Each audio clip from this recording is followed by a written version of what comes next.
Hey everyone! So ito na yung completely free tutorial kung paano mo magagamit si DeepSeek. Isang super powerful na AI tool na very similar sa ChatGPT. Promise, pag napanood mo tong video from start to finish, magiging expert user ka na agad. Papakita ko sa inyo yung 15 powerful prompts and use cases na pwede mong gamitin today at sigurado akong mabibilib ka sa kaya nitong gawin. Ang suggestion ko habang nanonood ka, sabayan mo na rin yung ginagawa ko. I-type mo rin yung mga prompts, gamitin mo yung platform habang nanonood. Yan talaga yung pinaka-best na way para matuto. Sa dulo ng video, papakita ko rin yung mga advanced ways ng paggamit kay DeepSeek, gaya ng pag-install nito locally sa computer mo, paggamit ng DeepSeek model sa ibang platforms, or yung API features niya. Pero honestly, para sa karamihan sa inyong nanonood ngayon, hindi naman kailangan alamin yung part na yon. Anyway, simulan na natin. Kapag pumunta ka sa deepseek.com, ganito yung itsura. Ang gagawin mo lang ay click yung Start Now. Pwede mo ring basahin muna yung ibang info tungkol sa DeepSeek at current models nila. Depende kung kailan mo pinapanood to. Baka medyo iba na yung itsura or version. Pero for now, punta tayo sa Start Now. Ngayon, dadalhin ka sa login page. Kung wala ka pang account, may dalawang options. Pwede kang mag-login gamit yung Google account mo, pero personally, hindi ko mare-recommend yun. Mas okay kung gagamit ka ng phone number or email tapos password. Pag mag-create ka ng account, i-click mo lang yung sign up. Ilalagay mo yung email mo, password, at confirmation ng password. Magsisend sila ng code sa email mo, tatype mo lang yung code na yun, confirm mo, tapos click mo yung sign up. Yun lang ang kailangan mong gawin para makapag-start ka na sa DeepSeek. Ngayon, nandito na ako sa dashboard ng DeepSeek. Ganito yung makikita mo once naka-login ka na. Sa kaliwa, makikita mo yung chat history mo. Parang ChatGPT rin siya. Pwede kang gumawa ng bagong chat anytime para hiwa-hiwala yung conversations mo. Na sobrang useful lalo na kung iba-iba yung topics. At ito naman yung main search area ng DeepSeek. Dito mo i-input yung mga prompts or messages mo. Ngayon, real quick lang. Pag-usapan natin yung mga pros and cons ng DeepSeek kumpara kay ChatGPT. Unang-una, mas mura talaga si DeepSeek. As in, sa ngayon, completely free mo siyang magagamit. Yung performance ng DeepThink R1 model ay halos kapareho ng O01 model ni ChatGPT. As of now ay nasa $200 per month para magamit. Pero si DeepSeek, libre pa rin as of this recording. Mababa rin ang API cost ni DeepSeek. Pero ang nakukuha mong performance ay kasing taas na ng mga models na usually may bayad kay ChatGPT. Open source din siya, kaya pwede mong i-download yung model sa computer mo at patakbuhin to locally, kahit hindi ka nakakonect sa internet.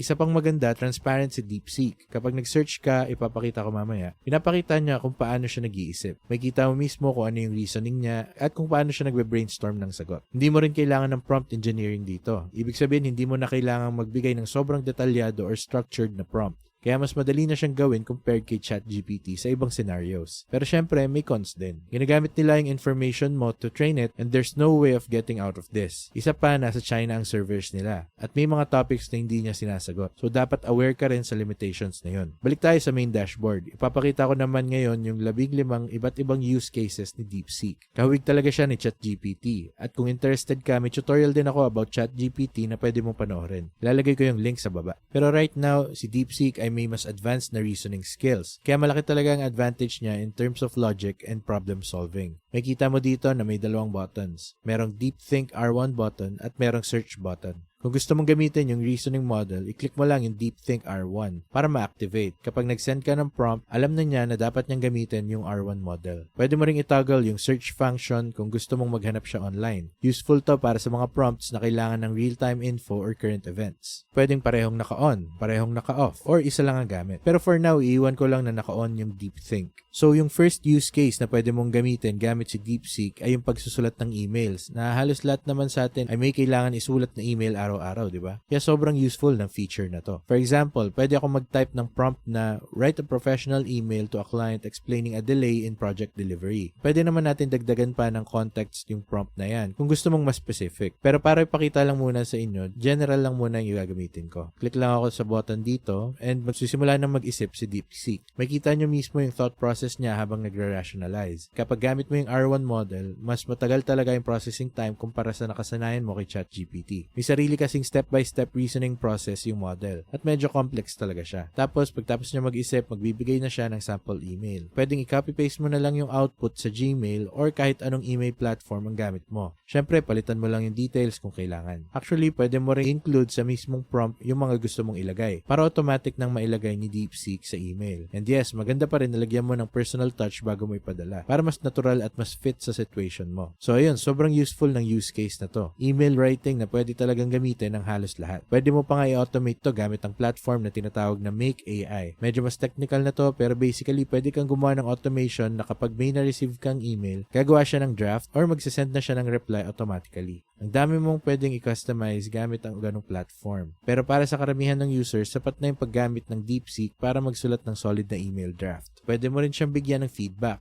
Kunwari, sabihin mo lang, rewrite this email with a more apologetic tone or make this shorter and more casual. Tapos bibigyan ka niya ng panibagong version. So ayun, tapos na tayo sa email writing. Yung next use case naman ay paggamit kay DeepSeek sa content creation process mo. Alam natin na malawak na talaga yung term na content creation. Pwedeng blog posts, social media captions, long-form YouTube scripts, short-form video scripts, TikTok ads, Facebook ad copies, kung ano man yan. Si DeepSeek tulad ni ChatGPT, kaya niyang gumawa ng blog posts for you gamit lang ang isang prompt. At magaling talaga si DeepSeek pagdating dito kasi meron siyang sariling reasoning model. Kapag gumagamit ka ng DeepSeek, pwede ka rin gumawa ng bagong chat para mas hiwa-hiwala yung conversations mo. Pero mas madali pa ngayon. Gagawin ko siya lahat sa isang chat lang. Pwede kang mag-type ng prompt na halimbawa, write a 300-word blog post about the benefits of remote work. Siyempre, pwede mo pa itong dagdagan ng context kung gusto mo ng mas specific yung kalalabasan. Pero ipapakita ko lang muna ngayon kung paano siya nag-work kahit basic lang. Habang nag-generate siya ng sagot, gusto ko lang i-share na the more information or context you give, mas gaganda rin talaga yung output niya. At mas konti rin yung kailangang i-edit pagkatapos. Ayan, tapos na siyang gumawa ng article para sa atin. Pero syempre, hindi ko rin marerecommend na i-copy-paste mo lang agad ito sa website mo. Hindi yun yung best practice. Mas maganda pa rin kung i-edit mo yung AI-generated article. Pero ang maganda dito, meron ka ng solid foundation. Sobrang laki ng natitipid na oras lalo na sa research at writing phase. Makikita mo rin na binibigyan ka niya ng summary, gaya ng word count, tone ng article, at kahit yung mga suggested SEO keywords. Kung gagamitin ko to for a website, simple lang. Pwede akong gumawa ng website gamit ang AI, gaya ng Hostinger. Mga nasa $3 or $4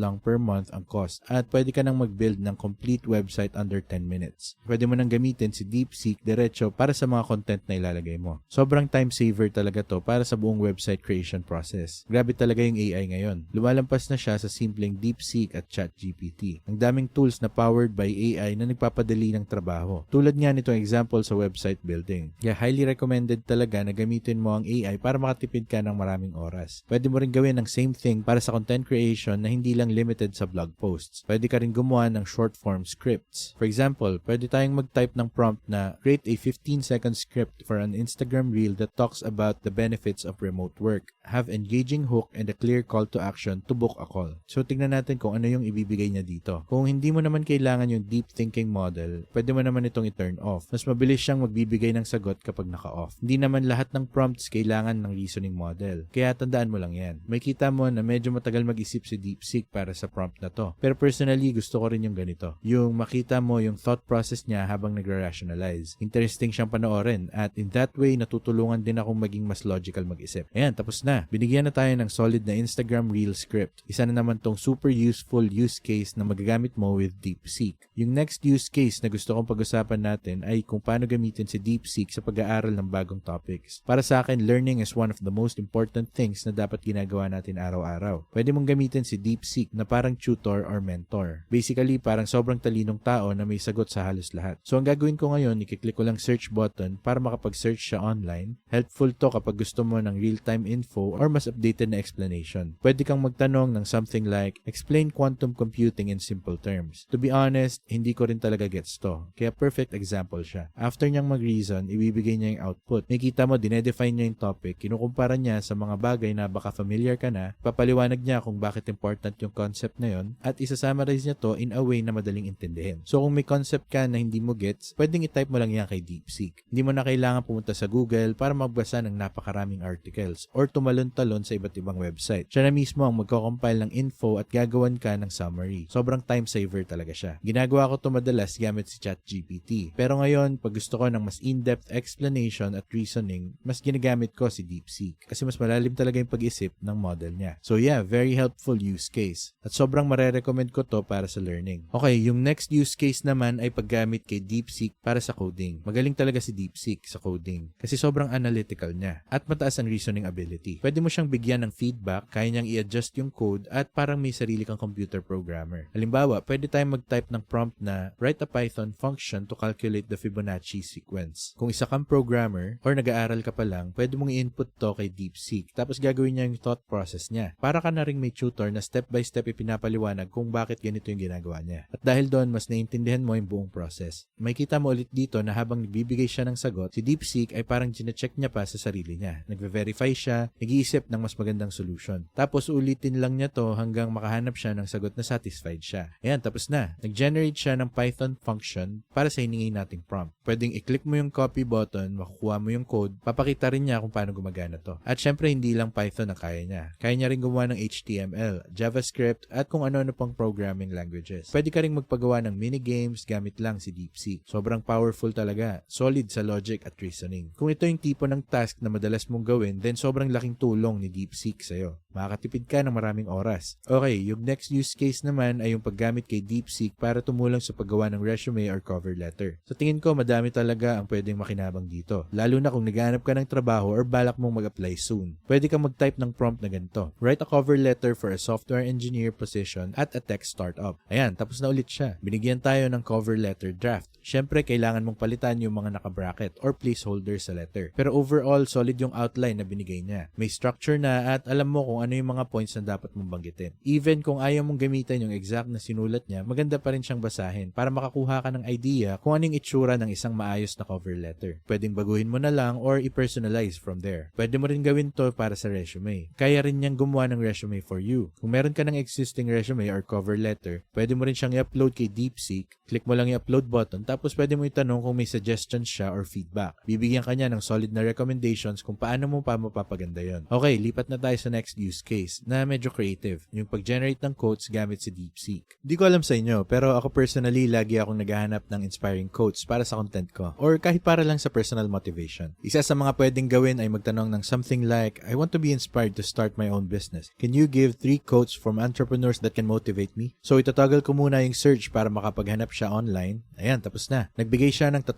powerful quotes from entrepreneurs. Pang-ignite talaga ng motivation. So sa bawat quote, binigay niya yung mismong sinabi, kung sino ang nagsabi at may kasamang short analysis or context kung bakit inspiring to. Ang cool talaga ng web search feature ni DeepSeek kasi nagbibigay siya ng references. So kung makikita mo, kapag naklik mo na yung button na yun, ipapakita niya kung saan niya nakuha yung sagot. Pwede mo i-click mismo yung source at dadalhin ka niya diretso sa article or website kung saan nanggaling yung info. Halimbawa, binigay niya yung quote ni Thomas Edison, I have not failed. I've just found 1,000 ways that won't work. Sobrang totoo. Nakakatulong talaga tong quote na to para makita natin na okay lang mag-fail. Importante rin na meron tayong ganitong mindset. Meron din siyang binigay na quote mula kay Tony Jen ng Zappos. Parehong meaningful yung quotes. At meron din tayong access sa sources nila. So kung gusto mong basahin ang buong context, madali mo siyang mahanap. Yung susunod na use case ay brainstorming. Ito, feeling ko marami na sa inyo ang nakapanood. Ginagawa rin to sa araw-araw. At pwede mo rin talagang i-apply sa kahit anong topic. Halimbawa, mag-type ka ng something like, I want to create a 3-course dinner for my parents. Can you help me brainstorm what to make? I'd like for it to take under 2 hours and not to be too complex. My parents love steak, mushrooms, and savory foods. So ayan, nagbigay ako ng context. Iiwan ko ring naka-on yung search function para makapaghanap siya sa iba't ibang recipe sites. Actually, idadagdag ko na rin na gusto ko ng dessert. Something with chocolate. Ngayon mukhang busy yung server. Try ko lang ulit kasi madami talaga ang gumagamit ng DeepSeek ngayon. Kaya minsan nagkakaroon ng delay or traffic sa system. Normal lang naman yan paminsan-minsan. Dahil dito, tinurn off ko muna yung DeepThink R1 mode and yun, sobrang bilis lang lumabas ng sagot. Hindi niya na pinadaan sa full reasoning. Kaya baka hindi kasing lalim yung output. Pero gusto ko lang ipakita na kung sakaling mabagal yung servers, pwede mong i-turn off yung feature na yun. Makakakuha ka pa rin ng sagot. At ayun, nakabuo na siya ng solid na 3-course dinner menu. May instructions pang kasama at binigyan pa tayo ng decadent chocolate mousse for dessert na parang sobrang sarap pakinggan. Nakakatawa rin kasi binigyan pa tayo ng timeline kung kailan mo dapat gawin ang bawat step.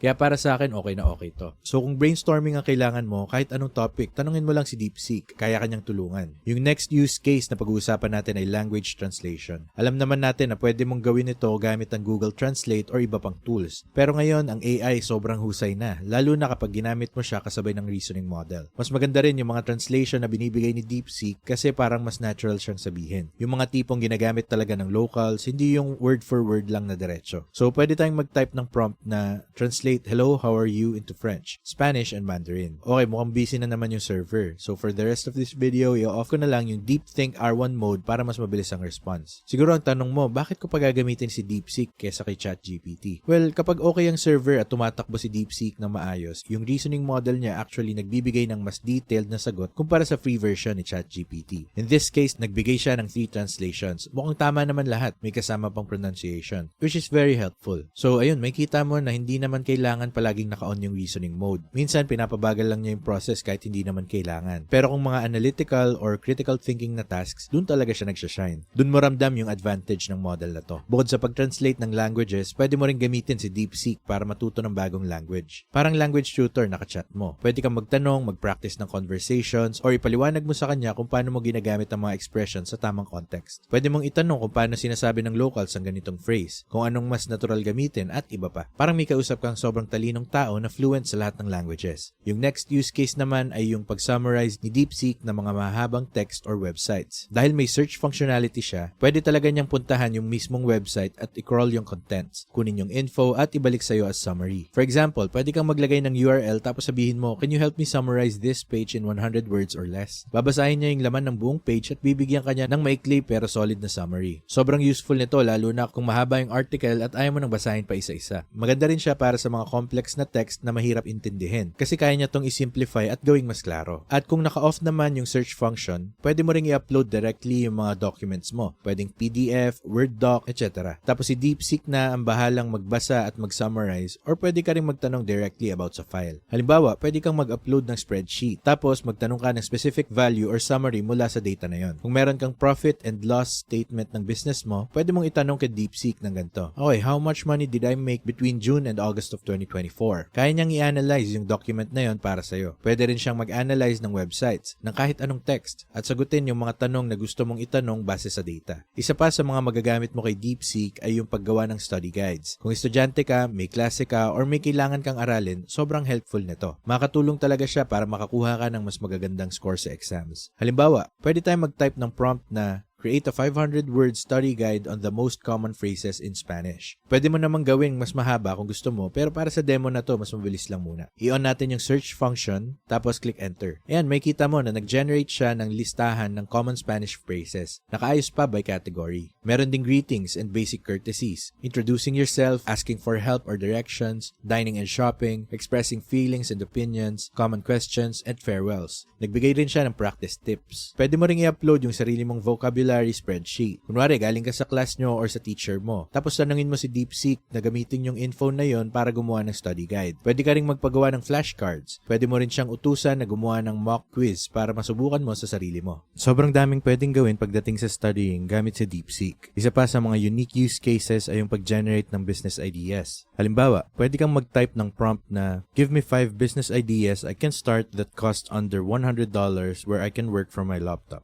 Some context. I'm a great writer. Maghahanap si DeepSeek ng sagot base sa database niya at sa web. Tapos magbibigay siya ng 5 business ideas na related sa writing. Lahat ng binigay niya ay may sense at swak sa context na binigay ko. Kaya kung gusto mong magsimula ng business mo pero hindi mo pa alam kung ano, pwede mong i-dump yung buong background mo kay DeepSeek at siya na ang bahalang mag-brainstorm para sa'yo. Yung next use case naman ay paggamit kay DeepSeek bilang therapist or life coach. Siyempre hindi niya mapapalitan totally yung one-on-one interaction ng isang real human therapist or coach. But surprisingly, effective din siya. Natry ko na rin to personally. Kaya ka rin tulungan ni AI pagdating sa emotional support. Pwede siyang magbigay ng advice, tips about mindfulness, stress management, at kung ano pa man yung kailangan mo ng tulong sa moment na yun. Pwede kang mag-type ng prompt gaya nito. I'm feeling lost in life and want to quit my 9 to 5. Can you give me some advice on how I can manage my stress and the first steps I can take? Ayan, nagbigay siya ng solid na advice. Pwede mong ituloy yung conversation by asking follow-up questions. Pwede mong sabihin na, can you explain this part more? O kaya bigyan mo pa siya ng dagdag na context para mas ma-personalize niya yung advice niya. Ito yung klase ng use case na hindi masyadong naiisip ng mga tao na posible. Pero trust me, effective talaga siya. At alam naman natin, mahal magpa-therapy, mahal mag-hire ng life coach, kaya kung wala ka pa sa point na kaya mong mag-invest sa ganun, pwede mo talagang gamitin si DeepSeek as your starting point.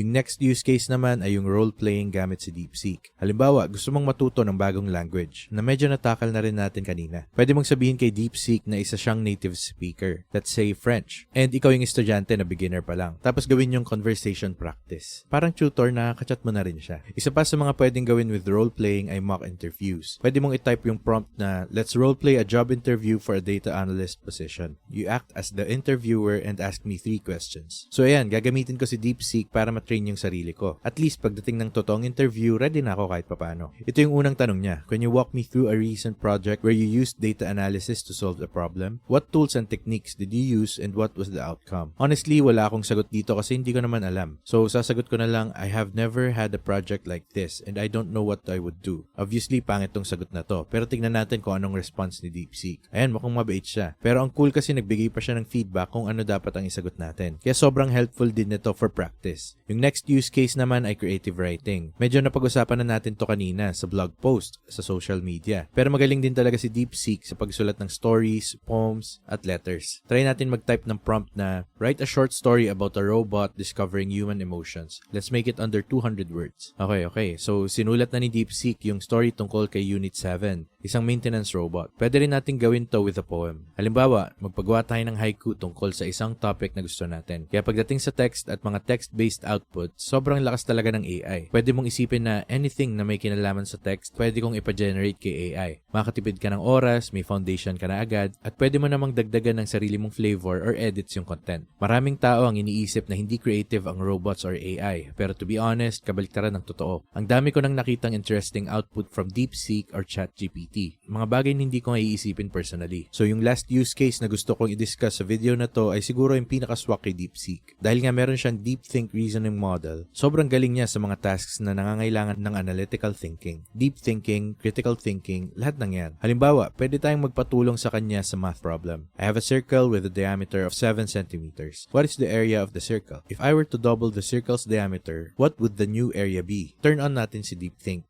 Sana gumana at hindi busy yung servers. Okay, unfortunately, busy pa rin yung server. So, i-off ko na lang ulit yung DeepThink. Pero ipapakita ko pa rin sa inyo kung anong sagot na binigay niya. Makikita mo na kahit naka-off si DeepThink, binigay niya pa rin yung full process kung paano niya nakuha yung sagot. Kung naka-on si DeepThink, mas concise sana yung sagot. At may reasoning path ka na sanang masusundan step by step. Pero kahit off siya, nagawa pa rin ni DeepSeek. Basic lang naman tong tanong. Pero kung mas complex na problem, dun talaga lilitaw yung power ni R1 model. So basically, anything na may kinalaman sa analysis, logic, data, or numbers, kay DeepSeek mo talaga ipapasolve yan. Na-mention ko na rin sa start ng video na open source si DeepSeek, diba? So, ibig sabihin, pwede mo siyang i-download at gamitin offline sa computer mo. Si ChatGPT, laging kailangan ng internet connection at cloud-based siya. Pero si DeepSeek, pwede mong makuha ang buong reasoning model at i-run locally. Pero para sa karamihan ng nanonood ngayon, okay na okay nang gamit mo siya online. So, ayun, as you can see, minsan talaga bumababa yung servers. Kaya hindi mo magagamit yung full capabilities ni DeepSeek. In cases like that, sobrang helpful sana kung na-download ko na yung model sa computer ko. Kaya ngayon ipapakita ko sa inyo kung paano nyo pwedeng gawin yan. Pinakamadaling paraan probably ay sa pamamagitan ng AMA. Punta lang kayo sa ama.com. Ilalagay ko rin yung link sa baba ng video na to. Hindi ko na i-explore ng sobrang detalyado. Pero ang model na to gusto mong gamitin for now ay yung DeepSeek R1. Pag naklik mo na yan, may kita mong may iba't ibang versions na pwede mong i-download. Depende sa space at memory na available sa system mo. Yung ibang versions baka hindi kayanin ng normal na computer. Kunwari, gusto mong i-download yung buong reasoning model kasama na lahat ng data. Yun yung may 671 billion parameters. Pero sa karamihan ng tao, okay na yung 1.5B, 7B, or 8B na versions. Hindi mo naman kailangan ng buong model para makakuha ng magandang sagot at reasoning. Pero syempre, kung gusto mo talaga ng pinaka-accurate, yun talaga yung pinaka-complete version. Although, take note na 404GB yung laki niya ngayon. Kunwari, gusto ko lang gamitin yung 7B model. Kiklik ko lang yan, copy-paste ko yung command sa terminal, at yun na basically yung pag-run sa kanya. Pero syempre, medyo pang developer yung UI nito. Kaya personally, mas gusto ko pa rin gamitin yung deepseek.com mismo. Pwede mo rin gamitin yung LLM or LM Studio. Mga local apps to na mas user-friendly kung gusto mong patakbuhin si DeepSeek sa sariling computer mo nang hindi gumagamit ng internet. Isa pa sa mga options ay Perplexity. As of now, meron siyang built-in DeepSeek reasoning model. Kapag nasa free plan ka, may limited R1 searches per day ka lang. Pero pag nag-upgrade ka sa paid plan, mawawala yung limit. And to be honest, Perplexity plus DeepSeek R1 is parang AI on steroids. Magre-research muna siya gamit yung Perplexity engine, tapos gagamitin ni DeepSeek yung data na yon para mag-reason at magbigay ng sagot. Kung gusto mong gamitin to, punta ka lang sa site, click mo yung Reasoning R1 model, tapos mag-type ka lang ng prompt mo at click submit. Hindi ko na to masyadong in-elaborate kasi feeling ko para sa karamihan ng nanonood sa video na to, okay na okay nang gamitin lang yung website version. Basta sana ma-improve lang yung uptime ng servers nila. Mas magiging solid talaga yung experience. At syempre, kung down pa rin, pwede ka pa rin naman gumamit ng ChatGPT as an alternative. So ayun, overall, sobrang powerful talaga ng AI. Palagi siyang nag-a-advance at ang dami mong pwedeng gawin gamit ang AI tulad ni DeepSeek sa araw-araw. Na-cover ko yung 15 na use cases, pero ang totoo niyan sobrang dami pa talagang ibang paraan para magamit siya. And lagi kong sinasabi sa lahat, isipin mo si DeepSeek bilang pinakamatalinong tao sa buong mundo. Alam niya halos lahat. Pwede mo siyang kausapin 24/7. Nagbibigay siya ng sagot kaagad, kaya niyang mag-search sa web para sa'yo, at ang lakas pa ng reasoning niya. At kung meron kang gantong klaseng tao sa harap mo, di ba mapapaisip ka, ano yung ipapagawa mo sa kanya? Tapos kunwari, libre lang, walang bayad. Well, basically, ganun si DeepSeek. So paano mo gagamitin yung knowledge, skill, at logic niya? Ang sagot, halos lahat ng bagay pwede mo siyang gamitin. Sana nakuha mo yun sa buong video. Unlimited talaga ang use cases. At kung nanonood ka nito ngayon, ibig sabihin alam mo na exactly kung paano gamitin si DeepSeek. Kung may natutunan ka or may value kang nakuha mula dito, don't forget to hit that like button at mag-subscribe ka na rin for more content na katulad nito. Gumagawa ako ng maraming videos tungkol sa entrepreneurship, finances, tutorials, at ang goal ko talaga ay matulungan ka na mamuhay ng financially successful life. Share mo na rin to sa friend mo kung hindi mo pa nagagawa. At kung may tanong ka, i-comment mo lang sa baba. Susubukan naming sagutin at baka makatulong rin yun sa community. Maraming salamat sa oras mo. Alam kong mahaba tong video pero saludo ako sa iyo kung umabot ka hanggang dulo. So ayun, takits tayo sa next video. Peace!